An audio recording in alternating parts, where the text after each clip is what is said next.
ایران کے اچھا تو آپ اس چینل میں وقت چینل میں ہم آپ اکٹھے تھے جی جی بالکل. تو انہوں نے مجھے انٹرویو دیا, انہوں نے کہا کہ we want the volume of trade between the two countries go to $10 billion.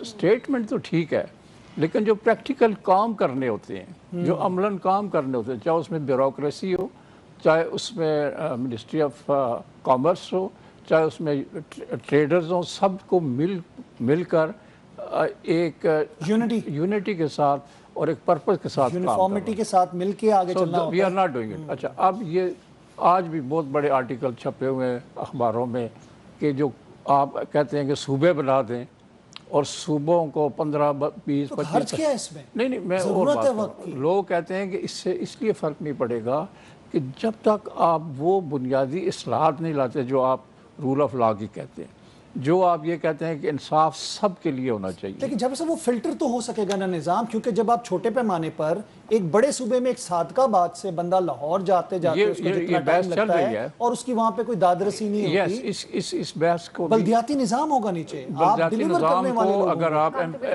اگر امپاور کریں, آرٹیکل 140 ہے, یس بٹ امپاور کریں گے تو تب ہوگا نا. کون کرے گا؟ نہیں, the leaders, those who are in power, وہ اگر یہ کام کریں گے کہ اگر لوکل باڈیز کا جو سسٹم ہے, لیکن جاوید صاحب سب کے اپنے مفادات ہیں, کون اپنی طاقت کو تقسیم ہوتے دیکھے گا, کون پیسے کو تقسیم ہوتے دیکھے گا, یہ ڈیبیٹ تو بہت عرصے سے چل رہی ہے. سندھ والا کہتا ہے کہ جی مرسوں سندھ نہ ڈیسوں, ٹھیک ہے, پنجاب کی آواز سنیں تو وہ کہتے ہیں دوسرے صوبے سے شروع کرو, اپنا نہیں کرنا, تو کون کرے گا؟ یہ اگر آپ کا سیلف انٹرسٹ جو ہے, ذاتی گروہی سیاسی انٹرسٹ کو اگر آپ پاکستان کے قومی مفاد کے اوپر رکھیں گے, سر آج کی سب سے بڑی ضرورت ہے ملک کے مفاد کی بات, تو اسی کے میں کہہ رہا ہوں نا, اگر آپ ذاتی گروہی اور سیاسی مفاد کو اوپر رکھیں گے, if you will give preference to your self interest اور گروپ انٹرسٹ اور پولیٹیکل انٹرسٹ, تو پاکستان آگے نہیں بڑھ سکتا. بالکل ٹھیک ہے جاوید صاحب, میں یہاں پہ وقفہ لوں گا.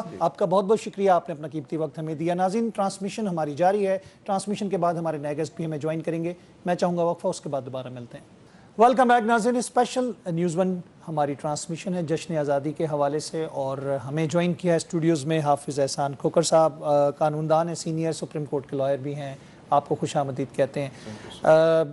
سردار طاہر محمود صاحب ہمارے ساتھ آلریڈی موجود ہیں, سدرا سعد السعید صاحبہ ہمارے ساتھ پینل میں موجود ہیں. حافظ صاحب, میں سوال کروں گا, پاکستان کے قیام سے لے کر اب تک پاکستان میں قانون کی عملداری کے اوپر ہماری سدرا سے بھی بات ہو رہی تھی, ہمیں کتنا ڈیمیج کیا ہے قانون کا؟ جس طرح ہم دیکھتے ہیں کہ سب کے لیے قانون برابر نہیں ہے, قانون میں کتابوں میں سب کچھ لکھا ہوا ہے, لیکن یہاں پہ طبقاتی تفریق نظر آتی ہے, قانون کا امپلیمنٹ ہوتا ہوا اشرافیہ کے لیے کچھ اور نظر آتا ہے, عوام کے لیے کچھ اور نظر آتا ہے.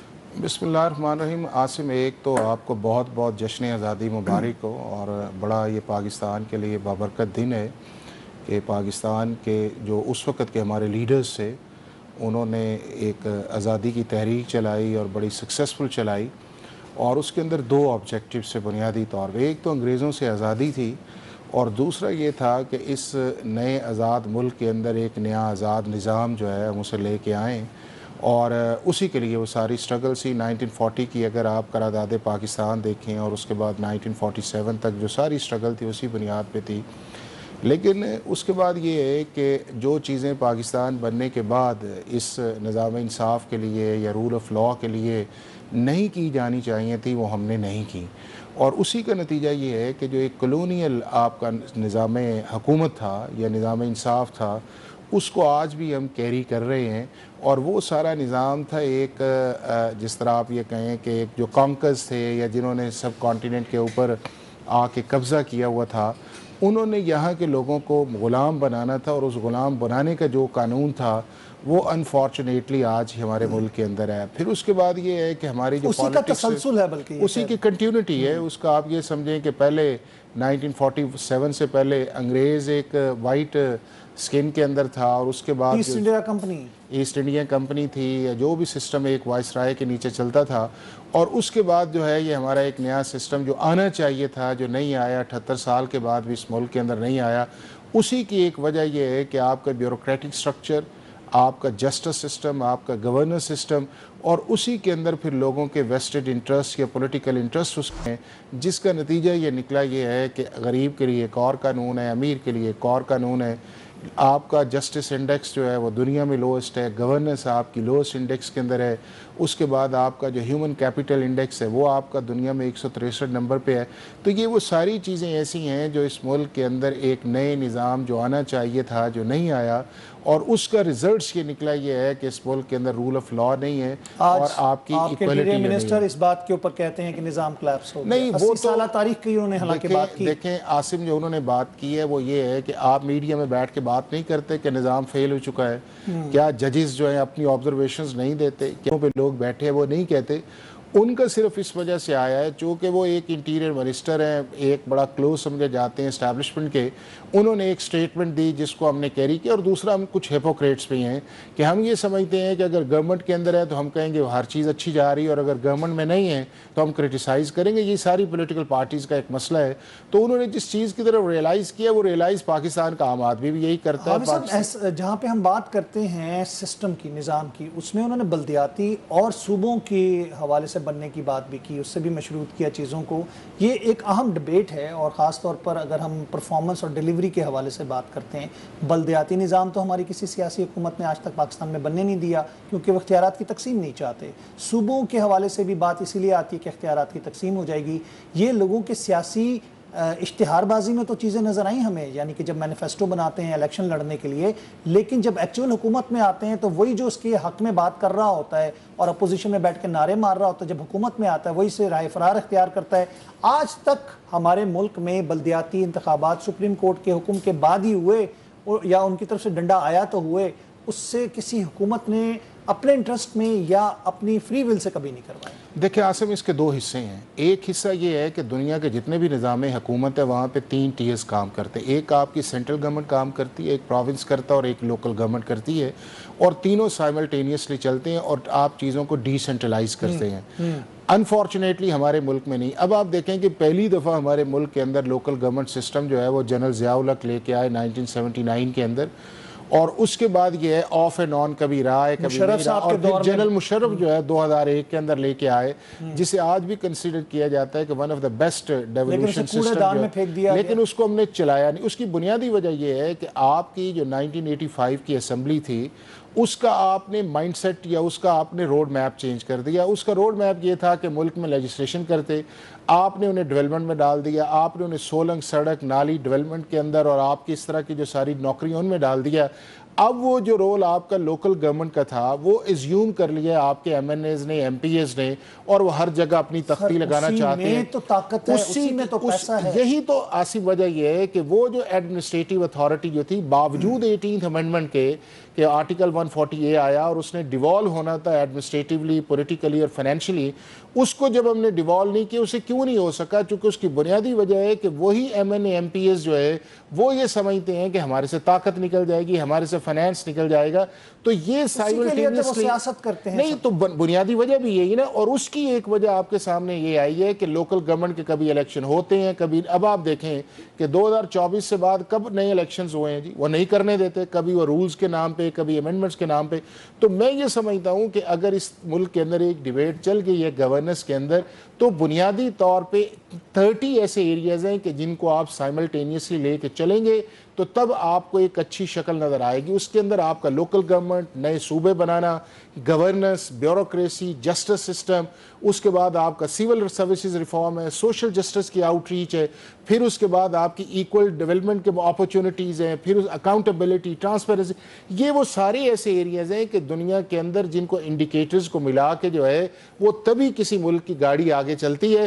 ہم نے وہ نہیں کیا، اس لیے آپ یہ دیکھ لیں کہ اب یہ ہے کہ آپ کا ایک پولیٹیکل، آپ کا ڈپلومیٹک جو ہے پروفائل اس لیول تک دنیا کے اندر چلا گیا بنیانو مرسوس کے بعد جو ہے کہ آپ دنیا کے اندر جو ہے آپ سیکورٹی پرووائڈر کے طور پہ آ رہے ہیں، آپ ایگریمنٹ کر رہے ہیں، آپ ٹریٹیز کر رہے ہیں، دنیا آپ سے مانگ رہی ہے، لیکن اس کے بدلے کے اندر آپ کے ملک کے اندر رسپانس سسٹم نہیں ہے کہ جس کی بنیاد کے اوپر اگر آپ اس کے اکنامک ریزلٹس ییلڈ کرنا چاہیں، اور یہی وہ ایکسٹرنل پریشر ہے جو باہر کی دنیا آپ پہ ڈال رہی ہے کہ اگر آپ نے ملیٹریلی اپنے آپ کو اتنا اسٹرینتھن کر لیا ہے تو آپ اپنی گورننس کو بہتر کریں. اور یہی وہ ڈیبیٹ ہے کہ میرا خیال ہے کہ this is now the right time کہ اگر 14 اگست آیا ہوا ہے تو ہم ری پلج اس چیز کے اندر کریں کہ ہم اپنے گورننس، انصاف، جسٹس، لوکل گورنمنٹ اور وہ ساری پریکٹس جو دنیا کی بیسٹ پریکٹسز ہیں. اب آپ دیکھیں ٹرکی جو ہے، ٹرکی ہمارے سے رقبے سے چھوٹا ہے، اس کے 81 پروونسز ہے. فلپائن ہم سے چھوٹا ہے، اس کے 84 پروونسز ہے. بنگلہ دیش جو ہے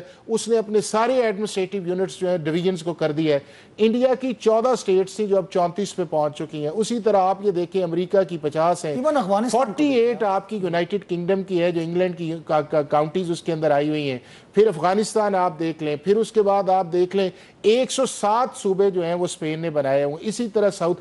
تو دنیا نے ڈی سینٹرلائز کیا ہے. ہم نے ان چیزوں کو نہیں سیکھا چونکہ ہماری پولیٹیکل پارٹیز کے اندر بھی ڈیموکریسی نہیں ہے، وہ پاورز کو ڈیوالو نہیں کرنا چاہتے، وہ انہی سسٹم کے اندر رہتے. اب دیکھیں نا کہ ایک پارٹی کہتی ہے کہ پنجاب کو تقسیم کرے لیکن سندھ کو وہ کہتے ہیں نہیں کریں. اسی طرح کے پی کے اپنے ایشوز ہیں، بلوچ. تو میں یہ سمجھتا ہوں کہ ہمیں نیشنل انٹرسٹ کے اندر ابو بورڈ ہو کے ان چیزوں کو کنسیڈر کرنا چاہیے تاکہ ہم جو اگلی نسل آئے یا اگلے سال جب ہم اس چیز پہ بیٹھے تو ہم کم از کم اس بات پہ تو پہنچے کہ ہم نے اپنی سمت جو ہے اس کو ٹرن اراؤنڈ کر کے کسی صحیح ڈائریکشن کی طرف گئے ہیں. اور 78 سال سے جو ہماری شارٹ کمنگز ہیں، جو ہمارے فیلئر ایکسپیرینسز ہیں، ان کو ہم کسی اچھے طریقے سے ٹرانسلیٹ کریں. تو میرا خیال ہے کہ یہی سب سے بڑی وجہ ہوگی کہ جس سے ہم ایک پراسپر اور ایک ویلفیئر کنٹری کی طرف جائیں گے. سردار صاحب، بات کرتے ہیں جب ہم نئے صوبے، ایڈمنسٹریٹو صوبے یا صوبوں کی ڈیلیوری کے حوالے سے بات کی جائے یا پھر بلدیاتی نظام کے حوالے سے بات کی جائے. آپ نے دنیا دیکھی ہے، ابھی بھی آپ ایک ڈیلیگیشن کے ساتھ جا رہے ہیں ترکی. آپ بتائیں کہ کیا وہاں پر لوکل گورنمنٹس اتنی اسٹرانگ نہیں ہیں؟ کیا وہاں پر جو ایز آف ڈوئنگ بزنس کی بات کرتے ہیں وہاں پر ان کے سسٹمز اپنے یونٹس کے حساب سے اتنے اسٹرانگ ہیں کہ ہمیں جگہ جگہ بھاگنا نہیں پڑتا اپنی رجسٹریشن کرانے کے لیے اور این او سیز لینے کے لیے اور اس طرح کے معاملات کو طے کرنے کے لیے؟ کیا ہمارے پاس اب بہترین وقت نہیں ہے کہ ہم طے کر لیں کہ ہمیں کتنے صوبے اور کتنی بلدیاتی نظام کے طریقے بنانے چاہیے؟ دیکھیں جی، میں تو سمجھتا ہوں کہ میرا ایک اس کی کاؤنٹر آرگومنٹ بھی ہے. بالکل یہ ایڈمنسٹریٹو یونٹس جو ہیں وہ بننے چاہیے، ڈیولیوشن آف پاور ہونی چاہیے. لیکن کیا کوئی ایسا پروونس ہوگا جو اسلام آباد کیپٹل 27 کلومیٹر ہے، اس سے بھی کوئی چھوٹا ہوگا؟ اس سے چھوٹا تو نہیں ہو سکتا. تو کیا یہ والا سیمپل ہمارے پاس ایسا موجود ہے کہ جہاں بہت اعلیٰ پائے کی گورننس موجود ہے؟ سننا ہے کہ بننے جا رہا ہے. سر سنیں تو صحیح، کیا ڈیولیوشن آف پاور یہاں پہ ہے؟ ہمارا ایک کمپیٹنٹ بورڈ ہے یہاں پہ سی ڈی اے کا. آپ صبح سے جائیں، صبح سی ڈی اے کے آفس، شام تک جائیں، آپ کو وہاں روتے پیٹتے لوگ ملیں گے اور جس سے بھی بات کریں گے وہ کہیں گے کہ جی میرے پاس اختیار نہیں ہے. بورڈ کمپیٹنٹ ہے لیکن اس کے باوجود فیصلوں میں وہ آزاد نہیں ہے. ان سے پوچھیں، وہ کہتے ہیں جی منسٹر صاحب سے پوچھ کے ہم بتائیں گے. یعنی ہم یہاں اگر ہم اسلام آباد میں یہ بنا دیں تو پھر اس کو ریپلیکیٹ کریں نا پورے پاکستان میں. کس نے آپ کو منع کیا ہے؟ لیکن کوئی بندہ اپنی پاورز کسی دوسرے کو دینے کو تیار نہیں ہے اور پھر کہتے ہیں کہ یوں ہونا چاہیے اور وہ ہونا چاہیے. یہ اسلام آباد ہے، یہ اگزامپل ہے. یہاں آپ ایک منسٹر صاحب سے ملنے کے لیے آپ مہینہ وہاں قطار میں لگتے ہیں. نہیں ملتا آپ کو. سر یہ کہہ رہا ہوں، منسٹر سے ملنے کے لیے آپ سوچ بھی نہیں سکتے. یہاں آپ 6 مہینے کی اپوائنٹمنٹ لیں، آپ کو نہیں ملے گی. اچھا، جو سرکاری افسر ہے وہ بیزی ہے، پولیٹیشین ہے وہ بیزی ہے، جس کے پاس ہیں، لیکن ملک ہمارا 148ویں نمبر پہ ہے. تو یہ بیزی کس کام میں؟ یہ اگر اپنی تھوڑی سپیڈ آہستہ کر دیں تو شاید ہم ترقی کر لیں. کیونکہ ہمیں تو اس سے کوئی نظر نہیں آتا کہ ضرور ایڈمنسٹریٹو بلدیاتی بھی ہونے چاہیے، سب کچھ ہونا چاہیے. جس کے پاس پاورز موجود ہیں اس کو چاہیے کہ وہ نچلی سطح تک ان پاورز کو جانے دے جن تک لوگوں کی ایکسیس ہو. تو آپ ضرور ہم اس کے حق میں ہیں کہ ایڈمنسٹریٹو یونٹس بننے چاہیے، لیکن اس کے لیے ہمارے پاس کوئی سکسس سٹوری بھی ہمیں دیں کہ جس کو دیکھ کے ہم متاثر ہوں کہ جی یہ دیکھیے یہاں پہ بہت زبردست کام ہو رہا ہے. یہ 27 کلومیٹر کا اسلام آباد ہے، یہ تو بالکل بہت زبردست ہے. تو اسی طرح کا باقی سارے بھی چھوٹے چھوٹے یونٹس آپ بنا. سدرا، یہ بڑی خوبصورت بات کی ہے کہ کوئی اگزامپل تو سیٹ کریں نا. اسلام آباد کے حوالے سے سنا ہے کہ پلان تھا اور پلان ہے کہ اس کو ایک ایڈمنسٹریٹو صوبہ بنایا جائے گا پہلے، اور اس کی میرے خیال سے 12 کانسٹیچوئنسیز بنیں گی. اس کے بعد ایک وزیر اعلیٰ ہوگا، اس کے بعد یہ تمام چیزیں ڈیوالو کریں گی تمام جگہوں پہ صوبوں کے حوالے سے. تو یہ جو سردار صاحب نے بات کی آپ ایگری کرتی ہیں اس سے؟ میں بالکل ایگری کرتی ہوں. دیکھیں سب سے پہلے تو آپ نے جس طریقے سے انہوں نے سکسیس سٹوری کی بات کی ہے، لیکن آن دی ادر ہینڈ آپ یہ بھی دیکھیے کہ کیا ہم پچھلے تقریباً 80 سالوں سے صرف ایکسپیریمنٹل بیس کے اوپر جو ہے وہ اس پورے ملک کو چلاتے رہیں گے؟ آخر کیا ایسی وجہ ہے کہ آج تک ہم کسی ایک ماڈل کو نہ اڈاپٹ کر سکے، نہ ہم جو ہے وہ کسی ایک پٹری کے اوپر چل سکے؟ یہ جس طریقے سے انہوں نے کہا کہ کوئی بھی بندہ اپنی پاور دینے کے لیے تیار نہیں ہے، لیکن ابیوز آف پاور کے لیے یہاں پہ سب ایک اور ایشو ہے. دونوں کے علیحدہ ڈائنامکس ہیں. اب اس کے اندر یہ ہے کہ اگر آپ نے اسلام آباد کے اندر ساری چیزوں کو آپ نے ڈی سی کے نیچے سینٹرلائز کیا ہوا ہے، یا اس کے بعد یہ ہے کہ آپ نے ایس پی آئی جی کے نیچے سینٹرلائز کیا ہوا ہے، یا اس کے بعد یہ ہے کہ آپ کا سیکٹری انٹیریئر ساری جگہوں پہ بیٹھ کے کرتا ہے، تو پھر ڈیولوشن کا پرپز کیا ہے؟ آج بھی اسلام آباد کے اندر لوکل باڈیز کے الیکشن جو ہے وہ نہیں ہوتے. کبھی کانسٹیچوئنسیز کے نام پہ کر دیا جاتا ہے، کبھی رولز کے نام پہ کر دیا جاتا ہے، کبھی الیکشن لاز کے اندر کر دیا جاتا ہے. تو وہ ایک آپ کے ملک کے اندر جو ایک فیئر کا پولیٹیکل مائنڈ سیٹ ہے، یا آپ کی بیوروکریسی کے اندر ایک مائنڈ سیٹ ہے کہ ہم نے تو ان لوگوں کو کنٹرول کرنا ہے، رول کرنا ہے، اور جب کیمرے کے سامنے آئے تو آپ اچھی بات کر دیں، اور جب کیمرے سے باہر نکلیں تو آپ اس کے اندر جا کے کچھ اور بات کرنا شروع کر دیں. وہ چیز جو آپ کی ڈیوٹی میں شامل ہے، اگر آپ اس کو اکمپلش کرتے ہیں تو ایک بہت بڑی پریس کانفرنس کرنا شروع ہو جاتے ہیں کہ آج ہم نے یہ پکڑ لیا، آج ہم نے وہ پکڑ لیا. یہی تو ایک ڈائیکاٹمی ہے نا، کہ ڈائیکاٹمی یہ آپ کی ڈیوٹی میں شامل ہے، یہ کام آپ کو کرنا ہے. آپ اس ملک کے ریاست جو ہے اس کے آپ ملازم ہیں، اور لوگوں کو آپ نے سرو کرنا ہے. اب لوگوں کا سرو سیٹسفیکشن کیا ہے؟ سیٹسفیکشن یہ ہے کہ آپ پولیس اسٹیشن جائیں، اس کا رسپانس آپ کا سیٹسفیکشن ہے. آپ ہاسپٹل جائیں، اس کا رسپانس ہے. یہ بزنس کمیونٹی والے ہیں، لا اینڈ آرڈر اس کا ایک رسپانس ہے. یہ جائیں جو گورنمنٹ کے ادارے ہیں جہاں پہ این او سیز جو ہیں، دنیا کے کس ملک کے اندر ہے کہ 37 این او سیز جو ہیں وہ آپ کو کسی کاروبار کے لیے لینے پڑتے ہیں، پھر ٹیکس والے پیچھے پڑ جاتے ہیں. تو یہ وہ ساری چیزیں ہیں کہ جس نے اس ملک کے لوگوں کو اور اس ملک کی جو گروتھ ہے اس کو کلچز کے اندر لیا ہوا ہے. سر اور کچھ نہیں ہے تو آپ اگر اپنے مطلب کوئی نہ جرم کرنے کے باوجود نہ کوئی آپ نے کام خراب کیا ہو، آپ کو روکا جائے گا اور اس کے بعد کہا جائے گا جی اپنی شناخت ایکسپلوٹیشن ہے نا. دیکھیں آپ کو شناخت چیک کرانے کے لیے شناخت پریڈ کی جائے گی. آپ پوچھیں بھائی میرا جرم کیا ہے، تو آپ کا پوچھنا جرم بن جاتا ہے، اور پولیس ناکوں کے اوپر کھڑے ہو کر اے ایس پیز یا ایس ایچ اوز یا سب انسپیکٹر آپ کے ساتھ وہ سلوک کرتے ہیں جو ایک مجرم کے ساتھ. عاصم سب سے بڑا ایک اور پرابلم یہ ہے کہ وہ میرٹ بیسڈ اپوائنٹمنٹس نہیں ہیں. وہ نہ آپ کے پولیس اسٹیشنز کے اندر ہیں، نہ آپ کی ڈسٹرکٹ ایڈمنسٹریشن کے اندر ہے، پورے ملک کے اندر چلے جائیں، نہ آپ کے ڈپارٹمنٹس کے اندر ہے. جگہ جگہ ناکے لگائے ہیں. جب آپ نے یہ وہ جو آپ نے سٹیکر وہ ایم ٹیگ لگوا دیے ہیں، اس کا کیا مقصد تھا؟ اربوں روپے آپ نے خرچ کر کے مشینیں اور سکینر لگا دیے ہیں. جب آپ کا سب کچھ کمپلیٹ ہے تو پھر روکنے کا کانسیپٹ کیا ہے آپ کا؟ وہ روکنے کا اس لیے کانسیپٹ ہے کہ ان کو پوچھنے والا کوئی نہیں ہے.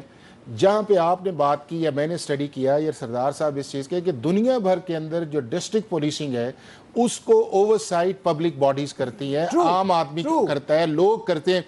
وہ جا کے شکایت عام آدمی کرتا ہے نا، کچھ آئی جی کے بجائے وہ آئی جی کے خلاف شکایت کرتا ہے کہ مجھے ناکے پہ روکا گیا، مجھے تنگ کیا گیا، میری ایف آئی آر نہیں. اب اوور سائٹ باڈی اگر آپ کا ایک پبلک کا آدمی بیٹھا ہے وہ اسے بلائے گا بھی کیوں کرتے ہو. اب یہ ہے کہ جب آپ اسی پولیس والے کے خلاف اسی پولیس آفیسر کے پاس جائیں گے تو کس طرح اس کے خلاف شکایت سنے گا؟ یہی وہ سسٹم ہے عاصم جس کو چینج کرنے کی ضرورت ہے. ایز پر لا آپ کو کوئی شخص بھی اگر آپ کو ناجائز روک کے آپ کا راستہ بند کرتا ہے، یہ قانونی جرم ہے. ٹھیک ہے، اس کو ہیبیس کارپس میں بھی لاتے ہیں اور اللیگل ڈیٹینشن میں بھی یہ آتا ہے. اب آپ وردی کے کور کے اندر یہ کام کرتے ہیں تو آپ کو پوچھنے والا کوئی نہیں. وہ پوچھنے والا اس لیے نہیں ہے نا کہ پوچھنے کے لیے جو پوچھنے کے لیے آپ کی جو پبلک اوور سائٹ باڈیز ہیں، جو انڈیپینڈنٹ ہیں، جو نیوٹرل ہیں، جنہوں نے اس ملک کے لوگوں کے ساتھ رہنا ہے، وہ موجود نہیں ہے. جب وہ موجود نہیں ہے پھر انبریڈل ڈسکریشن ہے. اس ڈسکریشن کے اندر جو ہے پروٹیکشن جو ہے وہ سینئر آفیسر دیتے ہیں. وہاں پہ آپ اپنا فنڈامنٹل رائٹ آف انفارمیشن بھی ایکسرسائز نہیں کر سکتے، کیونکہ جب آپ اس کو بھی ایکسرسائز کریں گے تو اور الٹا وہ آپ کو جو ہے وہ سلاخوں کے پیچھے لے کے جائیں گے. کار سرکار میں مداخلت، اس پہ آپ پہ پرچہ دے دیا جاتا ہے. آپ پولیس سے کوشچننگ نہیں کر سکتے کہ آپ مجھے کیوں روک رہے ہو، آپ میری شناخت مانگ رہے. پوری دنیا کا لا ہے، میرا آئین یہ کہتا ہے آپ سے جب آپ نے جرم نہیں کیا، آپ سے پوچھا جا رہا ہے یا آپ کو انٹیروگیٹ کیا جا رہا ہے، آپ کا رائٹ ہے آپ پوچھیں میرا جرم کیا ہے. نہیں اتنی ویزیبل پولیسنگ آپ کو دنیا میں کہیں نظر آتی ہے جو ہمارے یہاں ہے؟ سر آپ آپ کو شادو نادر جو ہے وہ آپ کو ساری ٹیکنالوجی بیس جا رہی ہے، کہیں آپ کو ویپن والے پولیس والے نظر آتے ہیں، اس کے بعد بھی یہاں کے اوپر روک کے آپ کو پوچھیں کیوں یہ ایکوپمنٹ کیوں لگایا، یہاں کے اوپر اتنی پولیس آپ کو نظر آتی ہے کہ بچے عام سارے بندے ڈر جاتے ہیں کہ آگے ناکے کے اندر پولیس عزت میں جہاں پوری دنیا جو ہے وہ پولیس کو اس کے بلاتی ہے تاکہ وہ پروٹیکٹڈ فیل کریں، ہمارے ہاں ہوتا ہے کہ یا پولیس کو نہ بلا، معاملہ رفع دفع کر، پولیس خوف کا علامت بن گئی ہے۔ سردار صاحب آپ کیا کہتے ہیں؟ وہی انگریز کا کلونیل مائنڈ سیٹ ہے جس کو آج تک ہم نے نہیں چینج کیا۔ دیکھیں جی، جو بات کی ہے کھوکھر صاحب نے، میں اسی کو سیکنڈ کروں گا کہ جو اوور سائٹ ہوتی ہے وہ آپ کوئی انڈیپینڈنٹ لوگ جو سٹیک ہولڈرز ہیں، وہ جس کے پاس پبلک کو ایکسیس ہو، جو آ سکے پبلک کے پاس، اب اس کی شکایت بھی آپ نے اسی کے پاس کرنی ہے کہ جو اس جرم کو یا پروٹیکٹ کر رہا ہے یا اس کے اندر وہ شامل ہے یا اس کو وہ ابھی آپ نے کراچی میں وہ بچے کے قتل کا دیکھا کہ وہ میر علی رضا وہ کیسے گھمایا جا رہا ہے، وہ کر کے اب کس کے پاس آپ شکایت لے کے جائیں گے؟ وہ اگر میڈیا پہ ہائی لائٹ نہ ہوتا تو آپ کیا سمجھ سکتے ہیں ختم ہو گیا، وہ دب گیا تھا، وہ قصہ پارینہ ہو جاتا۔ تو اس لیے ضروری ہے کہ آپ ڈیولیوشن آف پاور کے ذریعے ایک نقطے سے تفتیش جو ہے وہ تبدیل ہو جاتی ہے۔ یہ محرر اور وہ جو لکھنے والا تفتیشی ہوتا ہے، اس کے ایک جملے اور ایک لفظ سے پورا کیس چینج ہو جاتا ہے سردار صاحب۔ ایک نقطے نے محرم سے مجرم بنا دیا، وہی والی بات ہے۔ دعا لکھتے رہے، ہم دغا آپ اس پولیس کی بات کر رہے ہیں جو 1861 کے لاء کے نیچے اسلام آباد میں کام کر رہی ہے۔ اب 1861 کے اندر یہ تھا کہ انگریز نے یہاں پہ کنٹرول کرنا تھا، لوگوں کو سختیاں کرنی تھی، انہیں تنگ کرنا تھا، ان کے لیے ایک ایس ایچ او چاہیے تھا۔ وہ ایس ایچ او جو ہے اسٹیٹ کا ہر غلط کام کرے، اس کا وہ ایک مائنڈ سیٹ تھا۔